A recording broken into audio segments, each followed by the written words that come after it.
કેમ છો વિદ્યાર્થી મિત્રો? હું જયેશ ખુરાના, નૈનેશભાઈ બી પટેલ અને સજાનંદ એજ્યુકેશનમાં આપનું હાર્દિક સ્વાગત છે.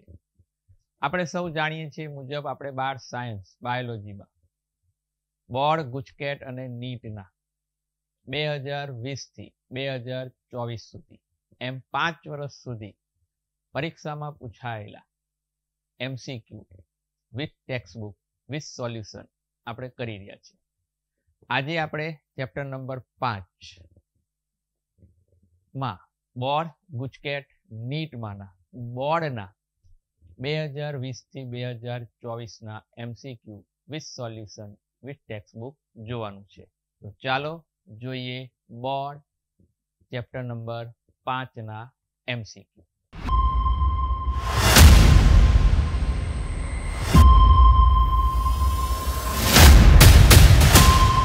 ચેપ્ટર નંબર 5 આનુવંશિકતાનો આણ્વીય આધાર બોર્ડના 2020 થી 2024 સુધી પૂછાયેલા આ ચેપ્ટરના MCQ વિથ સોલ્યુશન વિથ ટેક્સ્ટબુકમાં પહેલો MCQ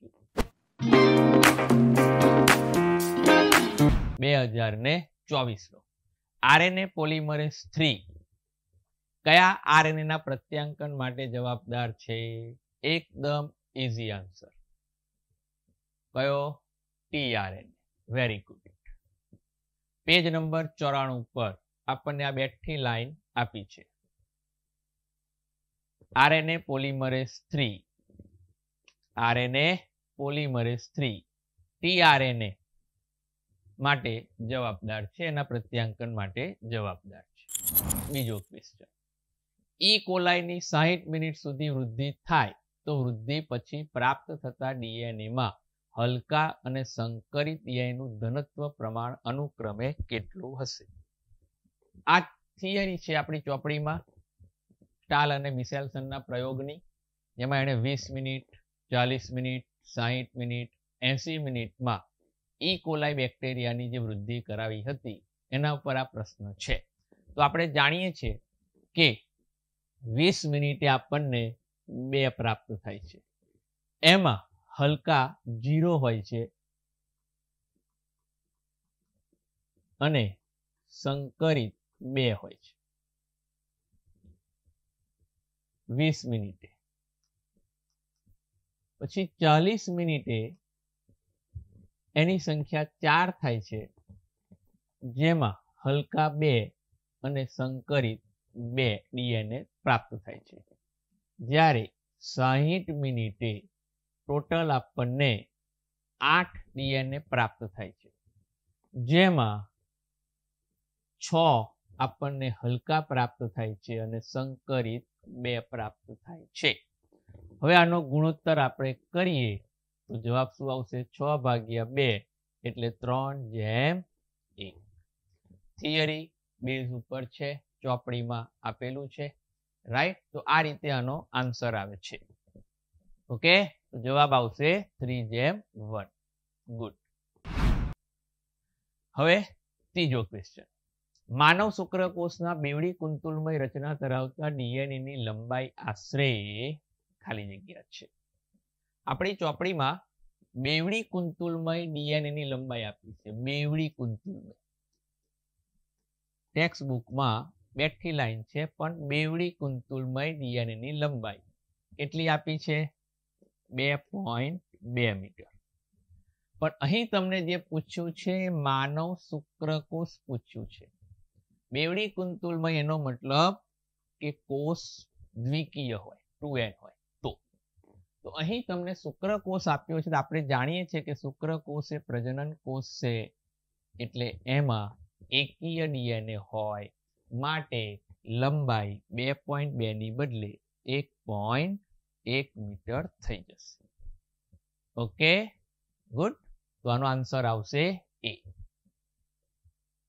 ખ્યાલ આવી ગયો ને? ચોપડીમાં આપણને આપ્યું છે, પણ અહીં પૂછ્યું છે શુક્રકોષો, એટલે આપણે જવાબ આવશે 1.1 મીટર.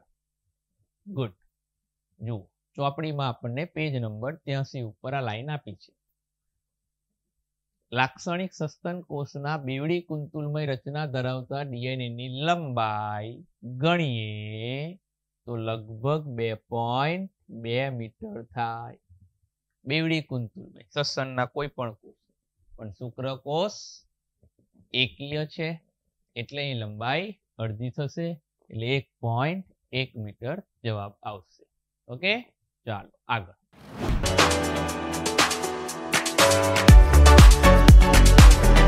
VNTR તકનીક માટે સાચો વિકલ્પ પસંદ કરો. DNA ફિંગરપ્રિન્ટમાંથી આ પ્રશ્ન આવ્યો છે. આપણે જાણીએ છીએ આને ક્રમમાં તમારે ગોઠવવાના છે. પ્રોબનો ઉપયોગ કરવાનો, આ તો છેલ્લે થાય. રિસ્ટ્રિક્શન એન્ડોન્યુક્લિયસ દ્વારા DNA નું પાચન કરવાનું, એને કાપવાનું, એટલે આ પહેલું આવશે. આ ફર્સ્ટ વાક્ય, પહેલું આ કરવું પડે. DNA ખંડનું સંશ્લેષિત પટલ જેમ કે નાઇટ્રોસેલ્યુલોઝ પર સ્થાનાંતર કરવાનું. તો આ જે 3 વાક્યો આપ્યા છે, તો એમાં આ સેકન્ડ થશે અને આ થર્ડ થશે. તો પહેલું આપણું વાય આવશે, વાય. તો વાય માટે સી અને ડી છે, એટલે આ તો કેન્સલ જ થઈ ગયા. અને પછી આવશે આપણો ઝેડ બીજા નંબરે, એટલે જવાબ આવશે સી. એટલે વાય, ઝેડ અને એક્સ. ગુડ. પેજ નંબર 106 ઉપર બેઠી લાઈન છે. વાક્યો છે આપણી પાસે, રાઈટ? 6 વાક્યો છે, પણ પ્રથમ જે આપણને 3 વાક્યો આપ્યા છે, આપણને બીજું આપ્યું છે, ચોથું આપ્યું છે અને પાંચમું આપ્યું છે. તો બીજું પહેલું થશે, પછી નાઇટ્રોસેલ્યુલોઝ ઉપર સ્થળાંતરણ છે અને પ્રોબનો ઉપયોગ કરવાનો છે. ઓકે, ચાલો નેક્સ્ટ. પાંચમો પ્રશ્ન.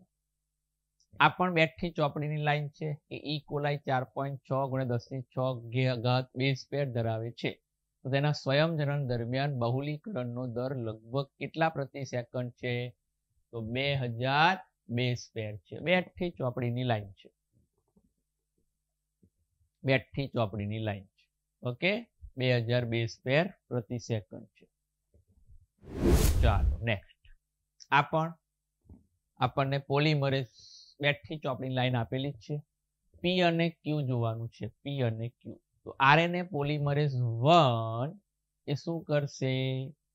તો tRNA માટે તો જવાબદાર નથી, mRNA માટે જવાબદાર નથી, એટલે આ છે 28S, 18S, 5.8S અને 3 એ tRNA માટે જવાબદાર છે.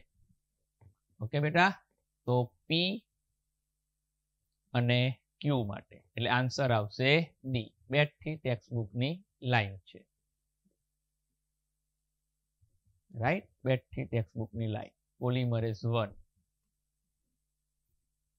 અને પોલિમરેઝ 3 tRNA. ઓકે, ચાલો.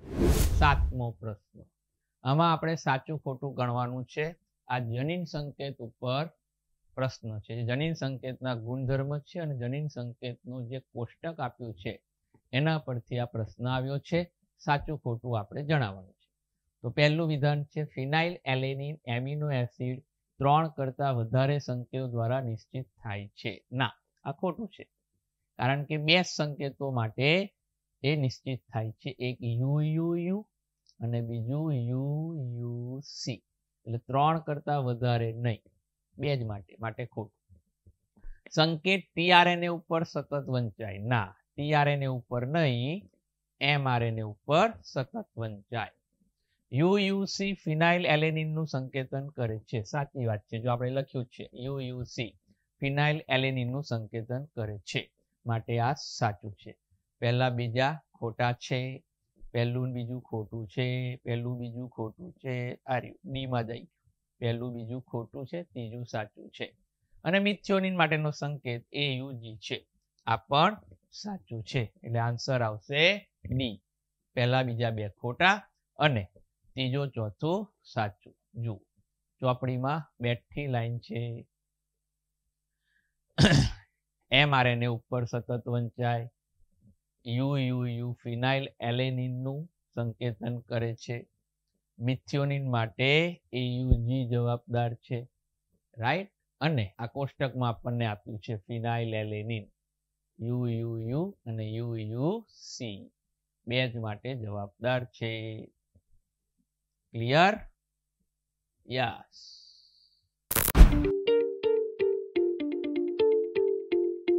ચાલો, નવો પ્રશ્ન, બહુ ઈઝી.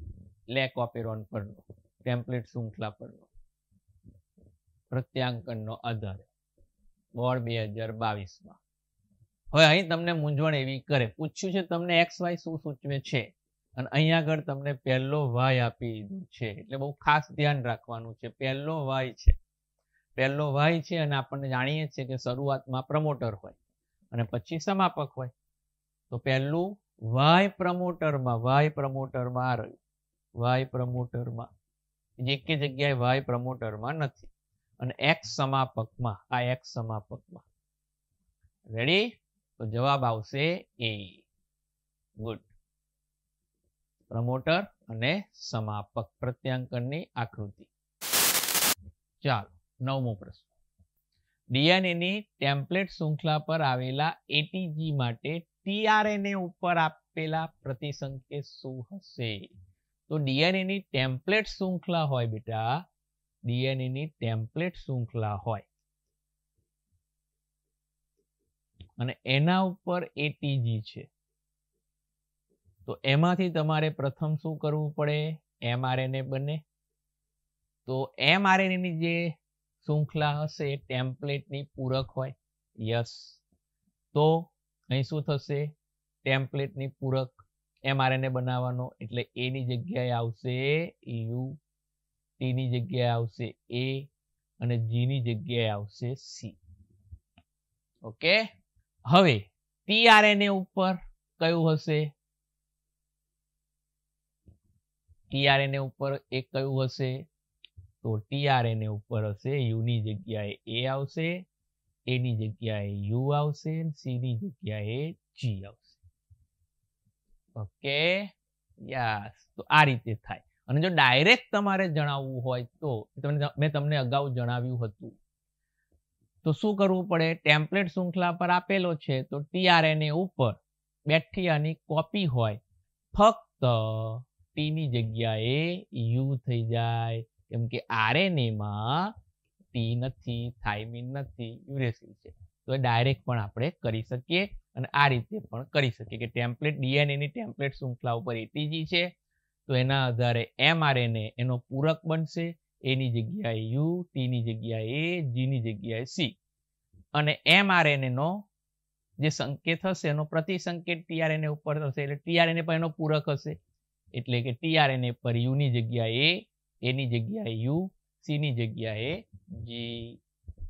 અને ડાયરેક્ટ કરવું હોય તો શું યાદ રાખવું પડે? ટેમ્પલેટ શૃંખલા ઉપર જે છે એની બેઠી ટીઆરએનએ પર કોપી હોય પણ ટી ની જગ્યાએ યુ હોય. ઓકે. ગુડ. તો જવાબ આવશે AUGC. બોલો લ્યો, AUG શું સૂચવે છે પહેલા? પ્રારંભિક સંકેત. કેટલો અઘરો પ્રશ્ન છે. વાહ, પ્રારંભિક સંકેત.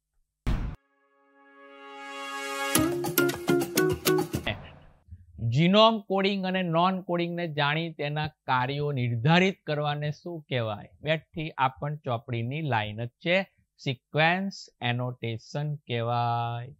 બેઠી ચોપડીની લાઈન. યસ. પેજ 103 ઉપર સિક્વેન્સ એનોટેશન. જીનોમના કોડિંગ અને નોન કોડિંગ અનુક્રમોને જાણકારી પ્રાપ્ત કરી તેના કાર્યોને નિર્ધારિત કરવાનો છે, જેને સિક્વેન્સ એનોટેશન કહે છે. 5-મિથાઇલ યુરેસિલ એટલે શું? આ પણ બેઠી ચોપડીની લાઈન. શું આવશે? Thiamine. Yes, very good. Page number 81 ઉપર બેઠી લાઈન આપી છે. થાઇમિન એટલે 5-મિથાઇલ યુરેસિલ, બીજું રાસાયણિક નામ છે થાઇમિનનું. છેલ્લો પ્રશ્ન 2020 નો.